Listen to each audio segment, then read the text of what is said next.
Okay, welcome to the Personnel Subcommittee meeting. This is a special meeting. It's August 22nd and it's 4:45. I'm going to call the meeting to order and ask for approval of the minutes. We have two sets of minutes, one from June 8th and one from June 28th. I do want to add that Sean Askham is running late and he said not to hold up the meeting for him. So we'll try to get through as much as we can and hope he joins. Amber, any changes to the minutes? No, I did not have any. Okay, me neither. So the minutes will stand as written. The next item is the discussion of the Economic Development Commission recruitment. This is carried over from the interviews we did in June. Sean had to leave the meeting, so he missed the last interview. We're here to fill two resignations, and we can fill them with a Republican and then a U, D, or R, which we knew beforehand. One thing that I did reach out to Tom Fitzgerald for, and I thank him for the information, is that in the description, it does say that we try to fill slots of kind of expertise if we have people available. So I know, Amber, at the last time we met, you one of your choices was Matt Nacharian, and I believe he would fit into the business community slot that is vacant. So I was going to say that I would go along with that, just so that we can, follow the positions, if that works for you. Yes. Okay. I support that. Okay, and then the other one, it's a marketing position, and two of the people were marketing, and I think we both have different choices. The person I was leaning towards is Scott Johnson. It says that he has a lot of real estate business, and he did say he had marketing experience in here somewhere. I'm like, oh, he was a marketing management major, and he has a executive director of a 501c3 and is a banker. And then we have Matt Arthur, who is also in marketing. He's a sales director. So, those are the two choices, and we don't have Sean here. I know that when I asked him at the end of the last meeting, he was leaning towards Matt Arthur. So I would be okay with putting Matt Arthur in. But I would like to keep Scott Johnson under consideration, as I would some of the other candidates, for when we have positions open in October, if that makes sense. I'm fine with that. I support Matt Arthur. I think he would be a great addition. Okay, and that was also the recommendation you had at the end of that meeting. So just kind of trying to make things smooth here. We still have candidates that we will be using in October, and I'd like to consider some of the other candidates for that, if they fit the slots for the party and for the expertise. Okay. Yep. Okay. So I'm going to ask for a motion effective today, August 22nd, to approve the appointment of Matt Nacharian and Matt Arthur to the Economic Development Commission, and further move to forward this recommendation to the full Board of Selectmen for review and consideration. Are you making that motion, or do you want me to make it? You can, I'll make it. I mean, it's just okay, and then I'll second it. Okay. And all those in favor say aye. Aye. Okay, so that's moving on from there. The next item is for the land use and building clerk job description. And since Eric's on here, I would love to have Eric weigh in on this and share, the rationale behind this, the no impact to the budget, and kind of what some of the changes were to the job description. Yeah, go ahead, Eric. Eric's on mute. Right, and on this particular item, I'm actually going to ask Tom to help out in terms of the rationale behind the request. He worked closely with George in developing the request and the proposal. Yep. So this is a current part-time position, splits about 50-50 time in planning and building. And George, our planner, has found ways that he thinks increasing the duties that the position has can, one, help elevate the level of service in the department, and two, the current employee in there is currently very qualified and has been doing it for a number of years here and in other towns. So it'd be really being able to use her skills to the best for the town as well. So he took a look at the job description, offered these updates, and then through a market analysis, we looked at kind of the pay grade that it should go to. The financial impact is because it's in the department budget. We have a land use specialist, or our code compliance officer was hired through a transition at a rate lower than the one that was there, the previous one. So the budget savings are from there, as well as the land use specialist position being vacant since early July. That's accruing some savings in the department budget. Okay, can I just ask, what are the salary grades for the code compliance and the land use specialist? Yeah, land use specialist is in the SCL union and it's a T10. Code compliance is in the A&P union and it's an A5. Okay. And the savings that, well, Amber, I'll let you go if you have some questions.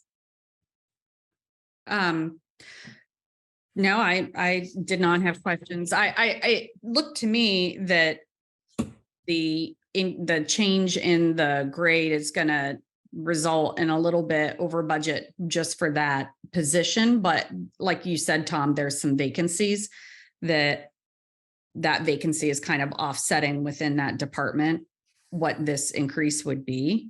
That's correct. Yep. Yeah.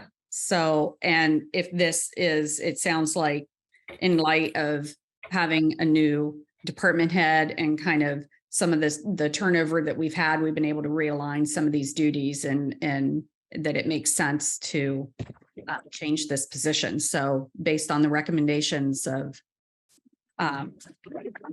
George for this department, and I would support it. Okay, and I just was curious, the savings is, it seems like it should continue like as a savings proportionally going forward, because we've kind of, the other positions are lower, so they will incrementally increase. I guess that, I don't know if that makes sense the way I'm asking that.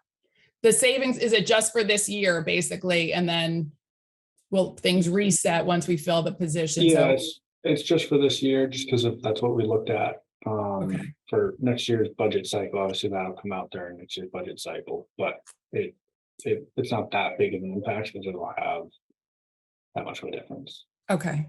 And the T7, like you said, you did research on that this is given the new skills for the position and the experience, that's the correct level. Yep. Okay. Is this clerk in the town clerk's office or in the? Nope, planning. It's in planning. I thought it was planning, but I started to second guess myself. So. Well, that leads me to one question. If this position is taking on a lot more experience, is it because there's more work to do and it will help offset or take on more business for the department? It's just having it do more advanced items. So we have a very qualified individual. Yep. So we're not using the best of their skills.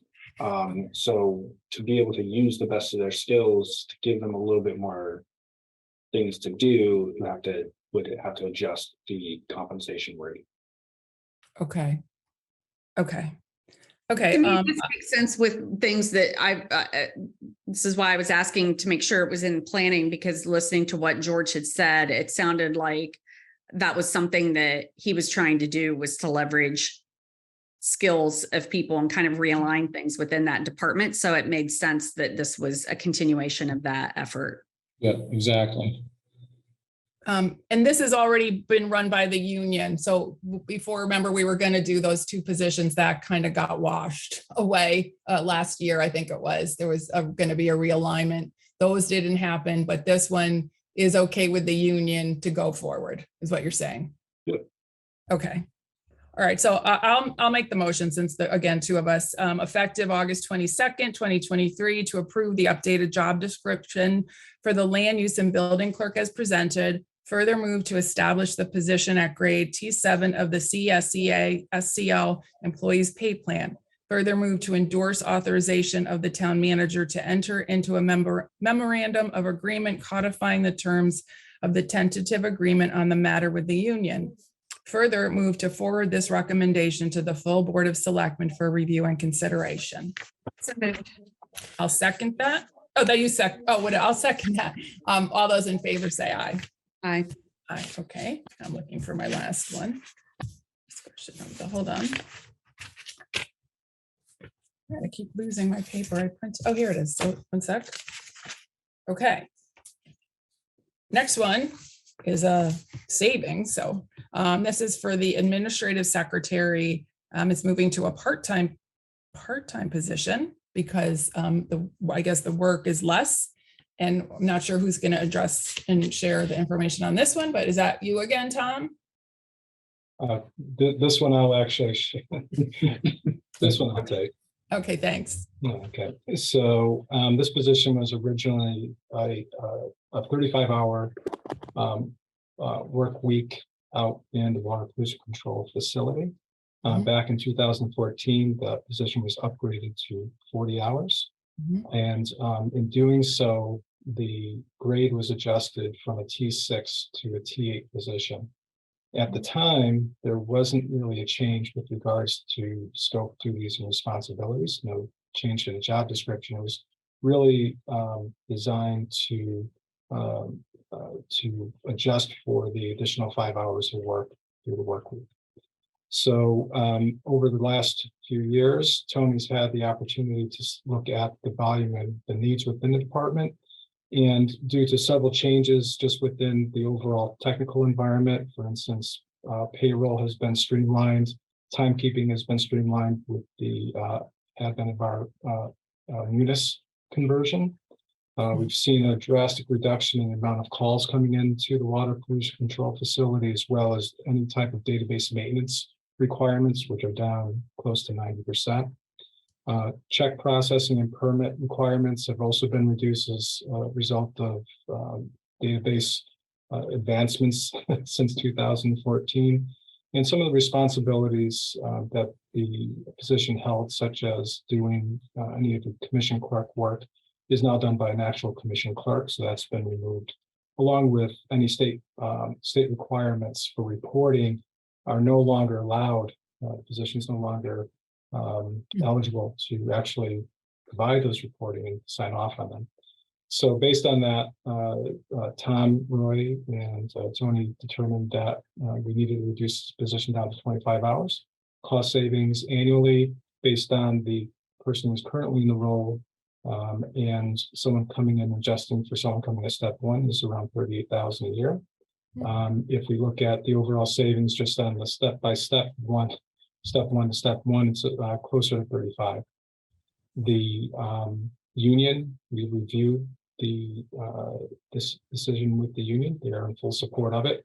It's going to require just minimum, really non-material changes to the current job description, which essentially is staying as a T6 with those minor adjustments. Okay, I think it's nice to find savings and to be more efficient. So I'm not going to argue with that. Amber, do you have any questions on this one? Right. I was just going to say that, especially when budget time comes around every year, people, this is the type of savings that may be hard to really see in the budget, but I think that it speaks really highly of our employees that they're taking a look at something like this and willing to consider making this change to save some money and not just save some money, but to bring the position to where it should be, fitting with what the duties are. So I think it's really a commendable thing to do. Yeah, it's great. Okay, I'm gonna move effective August 22nd, 2023 to approve the updated job description for the Administrative Secretary 1 WPCA as presented.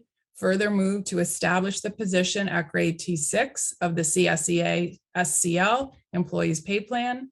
Further move to endorse authorization of the town manager to enter into a memorandum of agreement codifying the terms of the tentative agreement on the matter of the union.